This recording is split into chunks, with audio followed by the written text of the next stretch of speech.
세 가지만 기억하시면 시니어 리더들과의 소통이 조금 더 수월해질 거라고 생각을 해요. 오늘은 네덜란드에서 직장 생활을 하고 계신 한국 분들을 만나서 커리어와 커뮤니케이션에 대한 질문을 받고 답해드린 내용을 영상으로 담아봤어요. 시니어 리더와 어떻게 소통하면 좋은지, 프로젝트 리포팅은 어떻게 해야 하는지, 그리고 내 성과를 효과적으로 드러내는 방법까지 제가 직접 경험을 바탕으로 정리해드릴게요. 제가 질문에 대한 답변을 드리기에 앞서서 사실 좋은 리더라면 이렇게 베이그하게 피드백을 주지 않을 것 같아요.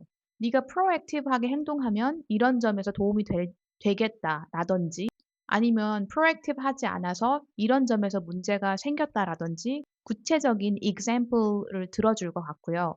이런 식으로 얘기를 하면 듣는 사람 입장에서 아, 내가 이런 부분을 개선을 해야겠구나 하고 명확하게 알 수가 있죠. 그런데 사회생활이 그렇잖아요. 상대방이 개떡같이 얘기해도 찰떡같이 알아듣고 행동을 해야 하잖아요. 그래서 제가 드리고 싶은 조언은 먼저 질문을 해보는 거예요. 예를 들어서 제가 어떤 일을 어떻게 명확하게 보여드리면 도움이 될까요? 혹은 제가 프로액티브 하지 않았던 예시를 들어주시면 제가 리플렉트를 하고 그거에 대해서 개선을 해볼 수 있겠습니다. 이렇게 요청을 하면 답변을 주겠죠. 그리고 그 부분을 하나씩 개선해 나가시면 돼요. 그런데 그럼에도 불구하고 그 상대방이 원하는 게 조금 불분명하다라고 하면 관찰을 한번 해 보세요.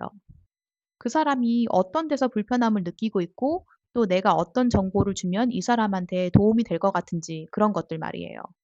예를 들어서 내 직속 매니저라면 위클리 원온원을 잡고 내 직속 매니저가 아닌 다른 시니어 리더라면 분기별로 혹은 monthly로 alignment, check-in 이런 것들을 잡아보세요. 그래서 내가 맡고 있는 프로젝트 리포팅을 하고 제가 가진 information 중에서 이런 부분을 제가 정기적으로 알려드리면 공유를 해드리면 이런 부분에서 도움이 되실 것 같습니다. 그리고 저는 이 리더분한테 이런 점을 배우고 싶으니까 우리가 서로 이런 정보 공유를 하는 시간을 가져보면 서로한테 도움이 되고 시너지가 나고 윈윈하는 시츄에이션이다. 이렇게 프레이즈를 잘 해보세요.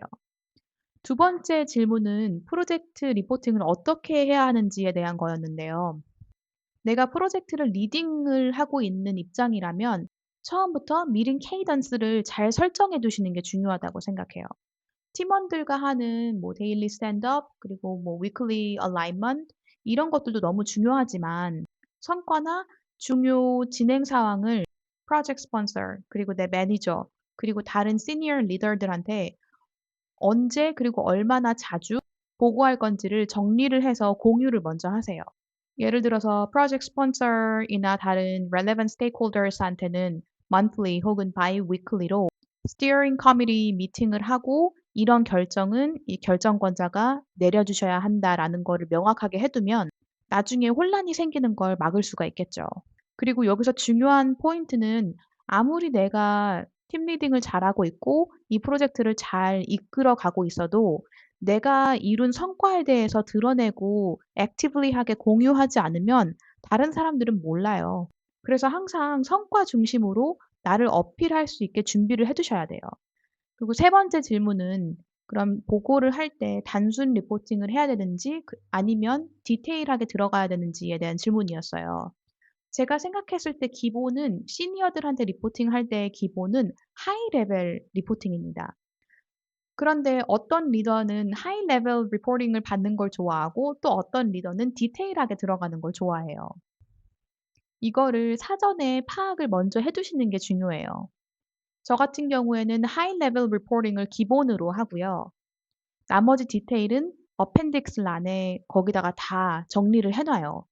그래서 회의 중에 이러한 디테일에 관한 질문이 들어왔을 때 "네. 좋은 질문 감사합니다. 이거에 대해서 알고 싶어 하실 것 같아서 제가 준비를 해 왔습니다." 하면서 그 어펜딕스에서 그 관련된 슬라이드를 꺼내서 시간이 있으시면 설명을 해 드리지만 보통은 시간이 없는 경우가 많잖아요. 그럼 제가 "이거 미팅 끝나고 이메일로 팔로우업을 해 드리겠습니다." 하면 돼요. 그러고 나서 회의 끝나고 나서는 그 미팅 서머리, 액션 포인트 그리고 그때 그 시니어 분이 하셨던 질문에 대한 관련 정보를 같이 첨부해서 보내는 거죠. 그리고 제가 마지막으로 강조드리고 싶은 거는 리포팅을 할 때는 잘 되어 가고 있는 일부터 먼저 리포팅을 하셔야 돼요. 이게 슈거코팅을 하라는 게 아니고 듣는 사람 입장에서 잘 되어 가고 있는 거를 먼저 들었을 때 마음이 안심이 되겠죠.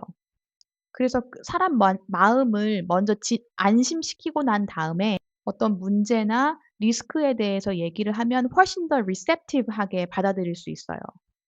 뭐 "이런 부분은 제가 플래그합니다." 혹은 "제가 리소스가 더 필요합니다."라고 요청을 했을 때도 쪼끔 더 제너러스하게 받아들일 수 있다라는 거죠. 그래서 정리를 해 보자면 첫 번째, 내가 내 커뮤니케이션 스타일에 대해서 부정적인 피드백을 들었다면 먼저 구체적인 예시를 요청을 하시고 질문을 해 보거나 또 그 사람이 왜 그런 피드백을 줬는지 또 내가 어떤 정보나 가치를 그 사람에게 줄 수 있는지 관찰을 해 보세요. 둘째, 프로젝트 리포팅은 시작 단계부터 미팅 케이던스를 잘 잡는 게 중요합니다. 셋째, 프로젝트 리포팅을 할 때는 항상 성과를 보여주고 뭐가 잘 되고 있는지 먼저 이야기를 하시고요. 그 다음에 문제에 대해서 얘기를 하는 게 좋아요. 이 세 가지만 기억하시면 시니어 리더들과의 소통이 조금 더 수월해질 거라고 생각을 해요. 여러분의 성공적인 직장 생활을 응원하고요. 혹시 직장 내 커뮤니케이션에 대해서 궁금한 게 있으시면 답글 달아주세요. 제가 또 답변 영상을 준비해 볼게요. 오늘도 시청해 주셔서 감사합니다. 다음 시간에 만나요.